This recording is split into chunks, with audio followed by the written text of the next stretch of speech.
was an interesting network, no? Trading network.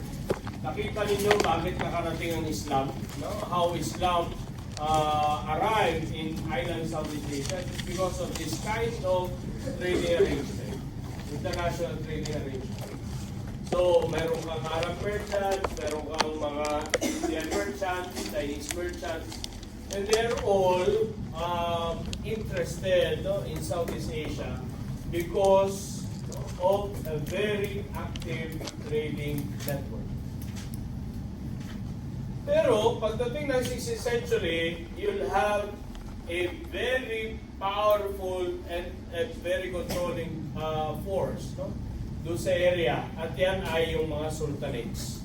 Sultanates, alam na ninyo, no? These are communities that embraced Islam and eventually adopted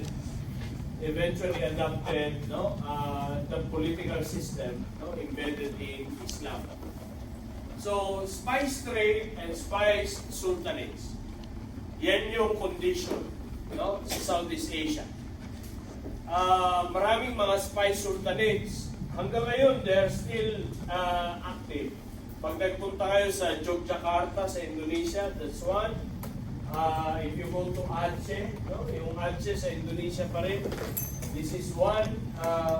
Yung Malacca kasi ang namatay, di ba? 1511. Yung Malacca, it was once a powerful sultanate, no? Spice sultanate, but because of the Portuguese who arrived there and who eventually captured Malacca in 1511, namatay. No? That sultanate of Malacca died. Anyway, so yun yung Southeast Asia. Sa Europe, mayroong stiff competition between Spain and Portugal. Ano yung kanilang contest? Ang contest nila, thereafter, no, recognition as a world superpower. Sino yung kikilalanin sa kanila na world superpower? Bakit? Bragging rights, kayabangan. Pero paano ka ma-recognize as a world superpower? At that time, no, before you are considered a world superpower, you should acquire a colony. Kaya tandaan ninyo at pansinin ninyo lahat ng mga European countries, Italy, Germany, France, no, Great Britain, Spain, and Portugal, they all they established their respective colonies. Eh bakit kailangan nilang mag-establish ng colony? Nakita nila kasi ang model ng mga Arabs, ang model ng mga Muslim. At ang pinaka-prominent na model, no, at that time was yung Islamic model ng Ottoman Empire. Islam ba? Yung Ottoman. Napakalawak ng Ottoman Empire. Of course, ang kanyang seat of power is in Greek this Turkey, whole time. present-day Istanbul, but it covers vast territory up to Russia, Finland, etc. But that's not. Muslim Islamic dynasty ito. It ended only in 1914 during the First World War. So, nakita ng mga European countries that to imitate, no, this kind of empire, no, and this kind of empire building. E paano sila makakapag-empire building? Kailangan nilang kumuha ng kolonya. Hindi doon sa mga neighbors nila, kasi malaking gulo yan, magkakaroon ng war, they have to explore other areas. Kaya yung period ay tinatawag din na Age of Exploration. Anong ini-explore nila? They are exploring the so-called New World. Diba? Yun ang hinahanap nila eh. Yung bagong daigdig, yung New World. At nasaan yun? Nasa Amerikas, nasa Africa, at nasa That's okay. I have a video anyways. kasabay niyan, no, yung exploration para sa New World ay yung conflict din between Islam and Catholicism. Between Islam and Catholicism. Yung Islam was being promoted by the Ottoman Empire. Yung Catholicism Wala nagpo-promote sa kanya. So sinabi ng Santo Papa, karon ng order yung Pope that you are responsible, no? Marching order para sa Spain at Portugal because they are Catholic monarchs. No? You are ordered to propagate Catholicism. Now, balikan natin yung spice. Yung spice sultanate, yung spices pala, no? Yung spices, napaka persistent sa imagination ng mga Europeans. Ano ba itong spices? Ito ay mga luxury merchandise. Napakamahal pag bibilhin mo sa Europe kasi yung price ay kinukontrol ng Ottoman at saka ng Italy. Ng Ottoman Empire sa Turkey at saka ng Italy. So anong ginawa ng Spain at saka ng Portugal? Ng Portugal primarily, ang ginawa ng Portugal, sabi nila, nag-decide sila, we will strengthen our naval capacity, we will explore new routes, hindi natin dadaanan yung route ng mga Ottoman at saka ng mga Italian, we will explore the seas, the oceans. Para makarating sila doon sa Moluccas, doon sa Spice Islands. Kasi yan yung naglalaro sa kanilang imagination. And once they access the actual source of spices, malaki ang promise sa kanila ng profit, ng kayamanan para sa activity na ito. Imagine, nung panahon na yun, pag sinabi mong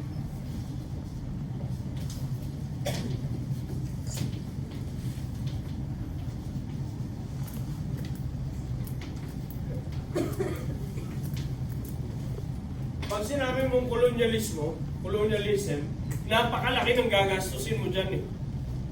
Before you can constitute a group of people, mayroon kang navigator, mayroon kang cartographer, yung gumagawa ng mapa, nagbabasa ng mapa, you have crew, no? Eh bago ka makapag-constitute yan, kailangan mo ng billions of pesos, siguro. Pesos ang tawag natin ngayon. Pero kailangan mo ng silver and gold, no, to finance that expedition. Eh kung hari ka, if you're the king of Portugal or the king of Spain, malaking pera yun. Will actually diminish yung wealth ng kaharian. Pero despite that, no, itong mga hari na ito became interested because may promise yung colonialism at ang promise ay return of investment. ROI. Di ba? Hindi naman baliw itong mga hari na ito na maglalabas ng ganung kalaking pera pero walang mabalik sa kanila. Tandaan ninyo yan. Hindi natin pwedeng i-romanticize ang colonialism. Magsasabihin natin na dumating ang Christianity, dumating ang mga Espanyol, we became westernized, we were westernized, etc. Hindi. Economic ang unang interest ng mga European powers, bakit sila pupunta dito. At hanapin nga nila yung Moluccas o yung Maluco. This is a Portuguese map showing the Moluccas Islands. May nagtanong sa akin kanina, doon sa isang klase ko, Sir, bakit ba ang daming spices dyan? Totoo naman, hanggang ngayon, maraming spices dito. Kasi volcanic yung lugar, volcanic yung mga islands. After its volcanic eruption, naging fertile yung lupa, naging fertile yung soil, which is apt for the cultivation of spices. Bakit madadamay ang Pilipinas? Masasama ang Pilipinas dito sa radar na ito, dito sa hinahanap na ito ng Spain at saka ng Portugal. Pagka tinignan nyo kasi ang mapa ng Southeast Asia, yung tinatawag na Spice Islands, so yung Moluccas na yan, is just below Mindanao. In fact, may mga islands dito sa Spice Islands na tinatawag na ito, itong Upper Islands. Ang ilan dito ay part ng Sultanate of Maguindanao hanggang 18th century. Ibig sabihin, parte ng Pilipinas, technically, no? Technically speaking, hanggang 18th century. Kaya lang, noong 18th century, mga 1750s, nag-away ang Spain at saka ang Netherlands, ang mga Spanyol at saka ang mga Dutch. Yung Dutch, sila yung may-ari, colony nila ang Indonesia. Bakit sila nag-away? Nag-away sila doon sa mga islands dito. Dinala ang arbitration hanggang sa The Hague, sa Netherlands. Katulad ng naranasan natin ngayon in recent memory, no? Yung issue ng Spratlys. Pauna-unahan nating laban niya, but we did not represent ourselves kasi wala naman talaga tayong independence pa nun. So nag-away ang Spain at saka ang Netherlands, ang Dutch, ang mga Dutch, and the issue was resolved in favor of the Dutch. Kaya nawala ito, yung portion na ito na dapat sana Pilipinas, napunta eventually sa mga Dutch, tapos nung naging independent ang Indonesia, naging bahagi ng Indonesia. Merong earlier case ng arbitration na territorial dispute, no, na dinala sa the Netherlands. May kinalaman sa spices. Napakaliliit na isla bakit mag-aawayan na? Hindi yun maliit na isla. Napakalaki ng promise ng profit sa panahon ito. Okay? This group of islands, no, yung Spice Islands, ito ay currently part of the province of Ambon in Indonesia. Ano ba yung mga spices na yan? Spice Islands, Moluccas. Kung tayo lumamaya dyan sa Starbucks, makikita pa ninyo mayroon sila mga condiments sa mga spices. Pero ilan ito sa mga rice spices sa Europe? Laurel, no? Yung bay leaf. Ang pinakamarami itong saffron, cinnamon. Mamaya, kape kayo sa Starbucks. Tapos, lagyan ninyo itong mga condiments na ito. Cinnamon, meron tayong local variety nito. We call it kalikat. Dating ng panahon siguro kung wala kayong maisip na ibang negosyo, ito na lang ang gawin ninyong negosyo. I-revive ninyo yung spices. Kasi Mindanao was actually producing spices also. During that time, ngayon nag-diminish yung yung halaga. Kasi ordinarily, mabibili mo na kayo ng spices, pumunta ka dyan sa condiment section ng SM o kaya ng kahit na ng grocery. You can easily get these spices. Anise, ito yung isa, no? Sa pinakamahal din, especially in the Spanish culinary tradition. Saffron. Ginagamit nila kung marunong kayo magluto. No? Kung alam niyo yung putahe ng ina nyo o kaya yung cooking ng ina nyo, ang saffron ay ginagamit para sa paella. Very good. Paella. Yan yung pangkulay. Mayroon tayong local version sa Pilipinas. We call it kasubhak. Yan yung parang flowers na nagpo-float pagka kumakain ka ng goto, lugaw. No? Hindi ninyo gano'ng pinapansin. Pero ginagamit yan para mag-add ng color at saka ng distinct aroma dun sa kinakain kulay. Isa pa rin sa pinakasikat na spice ay yung nutmeg. Ang nutmeg, nilalagay din sa kape.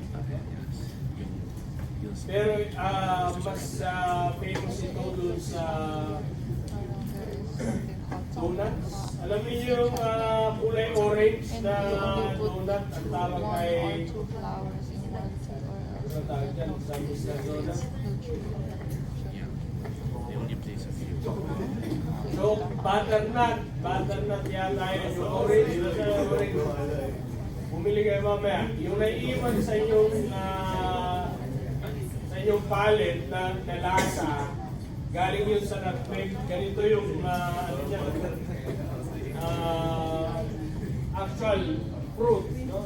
Actual nuts, no? Yung nutmeg.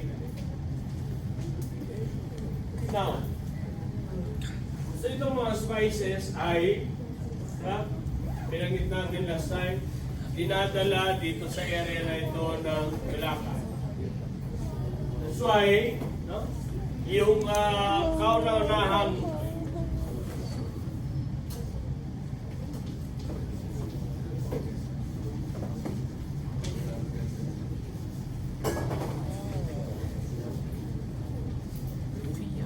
European power na magkakaroon ng control sa Southeast Asia ay yung mga Portuguese in 1511. Oh. They will capture Malacca. They will capture Malacca kasi doon sa area na yon dinadala yung lahat ng mga merchandise. Well, pag sinabing spice trade, by the way, yung spice trade is not only limited to spices. Kasama doon sa spice trade yung silk, yung porcelain, yung precious gems, yung precious stones, ruby, sapphire, pati yung pearls, at saka yung iba pang mga forest products coming from the Philippines, plus cotton.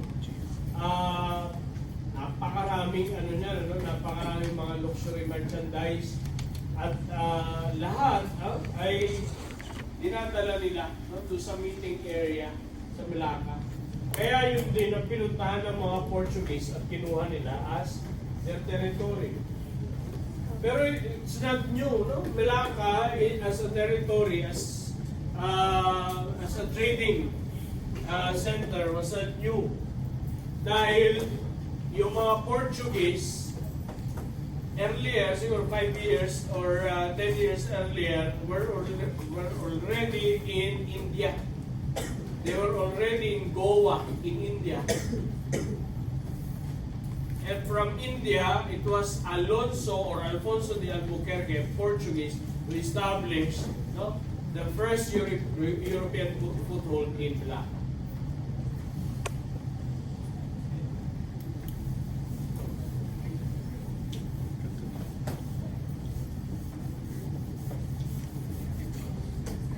Now,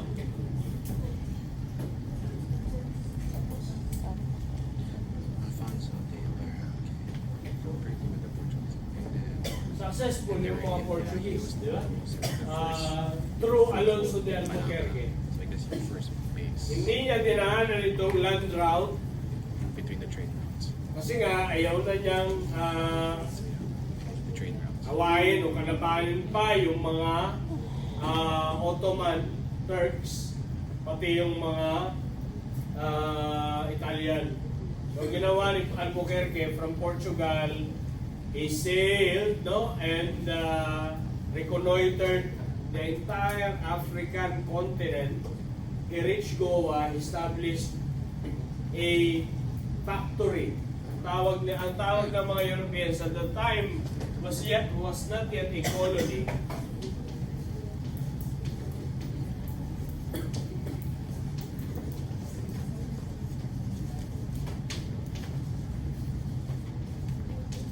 It's a trading house. Pag sinabing factory, iba yung naiisip natin ngayon na factory, di ba? May assembly line, noon pag sinabing factory, ito ay mga trading houses. Dito nagkikita, dito nagtatagpo ang mga merchants. Dito nila binibenta yung kanilang mga kalakal. So si Alonso de Albuquerque established a factory here in Goa, in India. He also established a Portuguese factory in Malacca.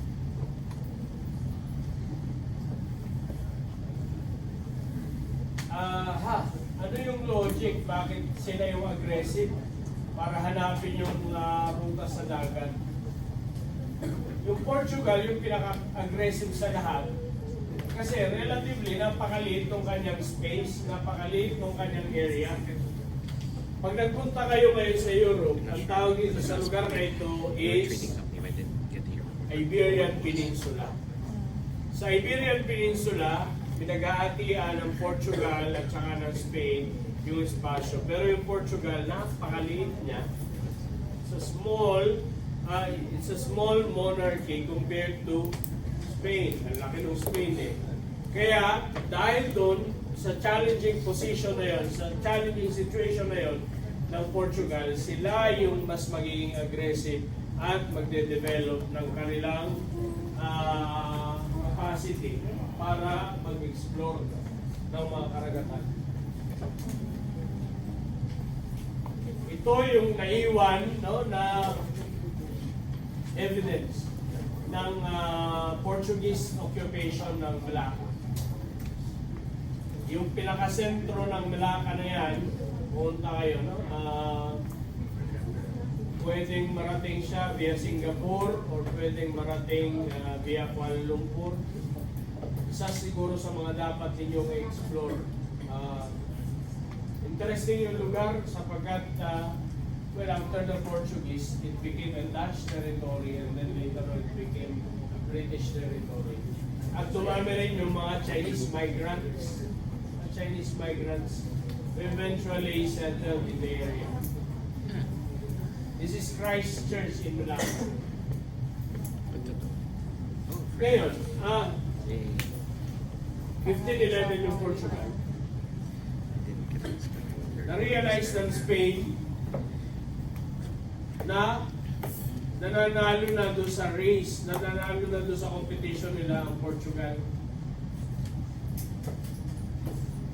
Sabi ng Spain, kailangan din natin mag-explore ng territories, kailangan din natin makapag-establish ng colony. Walang Espanyol na marunong, walang Espanyol na interested. So, the King of Spain, King Philip II, enlisted the help of Ferdinand Magellan. But Ferdinand Magellan was a Portuguese. Portuguese si Magellan he just gained the support of the Spanish King, King Philip II. At si King Philip II ang nagbigay ng funding, ng funds para sa exploration ni Magellan.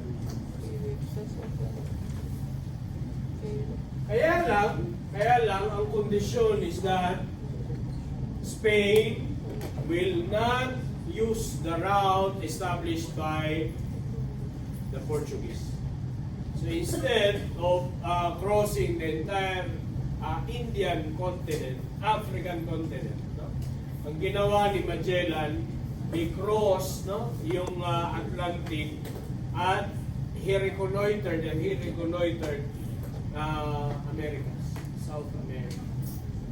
Hanggang sa makarating siya sa Pacific. He named the area Pacific, the sea, the ocean Pacific, because it's really peaceful. When he was there from February to March of 1521. Pacific, peaceful. Pero kung nagkataon na nandyan si Magellan ng July, namatay na siya sa bagyo. Very treacherous ang waters ng Pacific. Especially kapag hanggang sa 1 of September. No, I wasn't able to Now, die in the Philippines. ito yung the only successful ship na ginamit ni Magellan. 5 yung kanyang ginamit, kaya lang isa lang yung naging successful yung Victoria. And like a lot of issues happened. Only like 1 or 2 points survived. Now,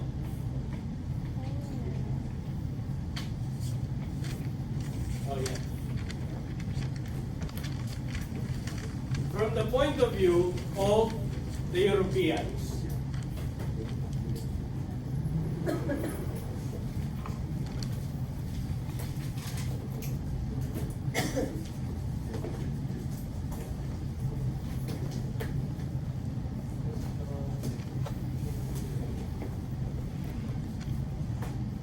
ang kailangan nilang gawin ay mag-accumulate ng profit. Profit. At yung profit-oriented economy ay embedded, no, doon sa economic system na tinatawag na mercantilism, mercado, market. No? Profit-oriented. At dahil ito ay profit-oriented, kailangan nila ng raw materials. Kasi paano ka magkaka-profit kung wala ka namang binibenta? Di ba? Hindi ka makikita kung nanonood ka lang, kung nakatayo ka lang, o kung higa ka lang. So, mercantilistic. Kailangan nilang magnegosyo. At anong negosyo yung papasukin nila? Spice. Asian spices. Asian spices. Isa, no? Sa ginamit din sa panahon ito at magiging very popular ay yung silver at saka yung gold. Because of mercantilism.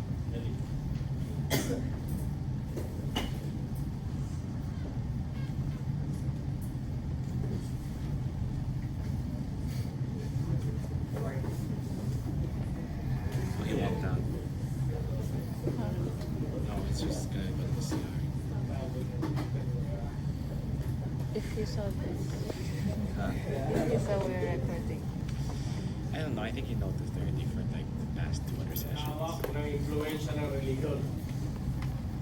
Particularly Catholicism. Christianity. Pero hindi yan yung direct aim, hindi yan yung direct objective ng colonialism. Direct objective ng colonialism ay kumita, magkaroon ng tubo, magkaroon ng profit. Okay. May related concept, no? Yung colonialism. At yan yung concept ng imperialism. Ano po ang pagkakaiba? Ang colonialism, colony. Establishment of a colony.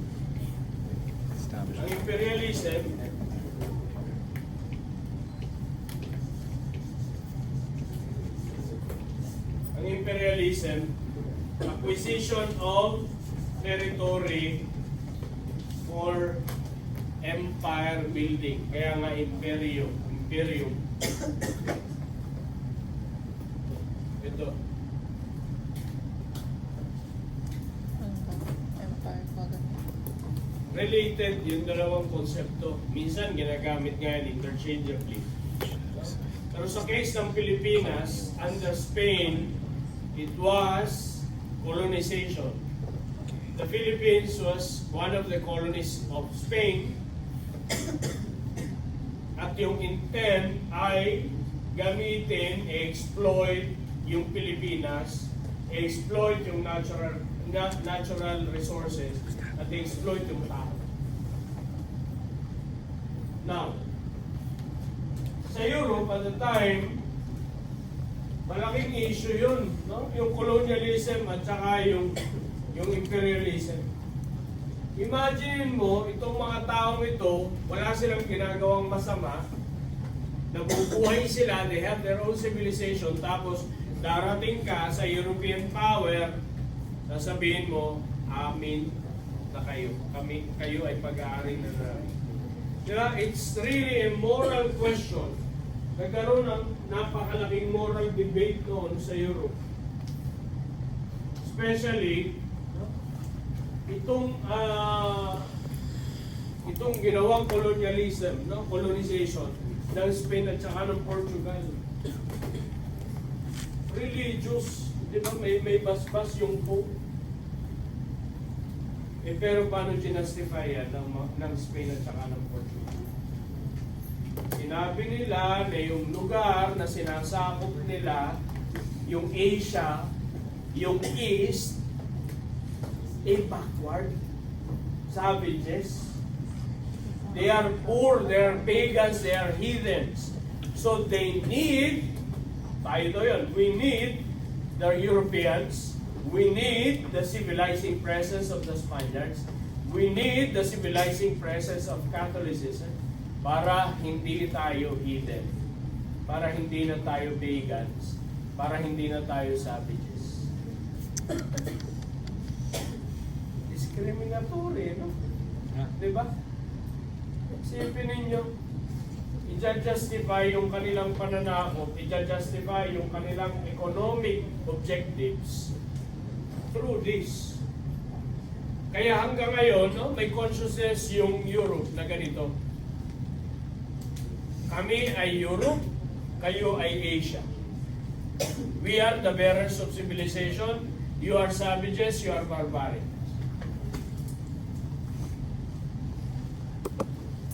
Therefore, you need, no, the civilizing presence of Europeans. Tapos sasabihin pa ng mga Europeans, it is our noble obligation. It is incumbent upon us, no, to help uncivilized people. Kaya hanggang ngayon, di ba, tingnan ninyo kung paano mag-isip ang mga Europeans, kahit ang Amerika. Akala nila sila ang Big Brother. Kung problema kayo, we will intervene. Ilang beses lang nilang ginawa yan hanggang ngayon, no? Kasi nga, ang thinking nila, dahil tayo ay taga-Asia, dahil tayo ay Oriental ang tawag natin. Dahil tayo ay Orient, no? Mababa yung uri ng ating civilization. Ang hindi nila nare-realize, lahat naman ng cultural elements ng Europa galing sa atin, di ba? Kanino nang galing ang geography? Kanino nang galing ang cartography, ang chemistry? Kaninong civilization yan? Mesopotamia. Saan yung Mesopotamia? Sa Iraq. Saan yung Iraq? Sa Asia. O, saan galing yung Christianity? Saan galing yung Christianity? Taga saan si Christ? Jerusalem. Wait, no. Jerusalem! Tama nga, Jerusalem! Di ba? Yeah, I'm good at that. Sa Israel. Oh. Di ba? Sa Israel, si Kristo. Ang hindi nila alam, si Kristo ay Asian. Di ba? Akala nila, sa kanila galing yung lahat. They did not realize. Yan yung kayabangan nila. They'll never admit it. Yung medicine, yung knowledge nila sa medicine, sino unang nag-aaral yan? Sino unang nagsulat yan? Isang Muslim scholar, ang pangalan ay Ibn Sina. Ibn Sina. Di ba? So yun. Yan ang colonialism. Yan ang colonization.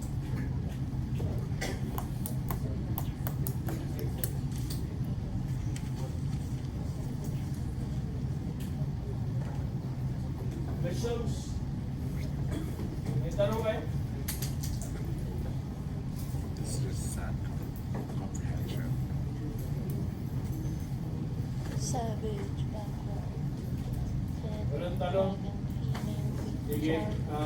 Civilized, Basahin ninyo yung readings na about colonization. Ibigyan ko kayo ng assignment. You check your accounts kung nasa accounts.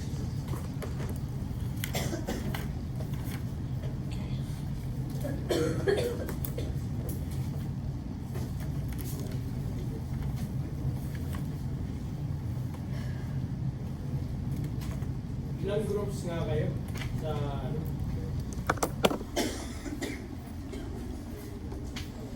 Sa gumawa ng video? Yeah, right. Sinong hindi nag-submit pala? Yung video. Parang may isang grupo na hindi nag-submit. Ayun. Ha? Kasi ba sabi ko sa inyo, i-submit niyo sa akin sa email ko. experience in their super. Oo, kayo lang ang wala. Yung submitted. Ha?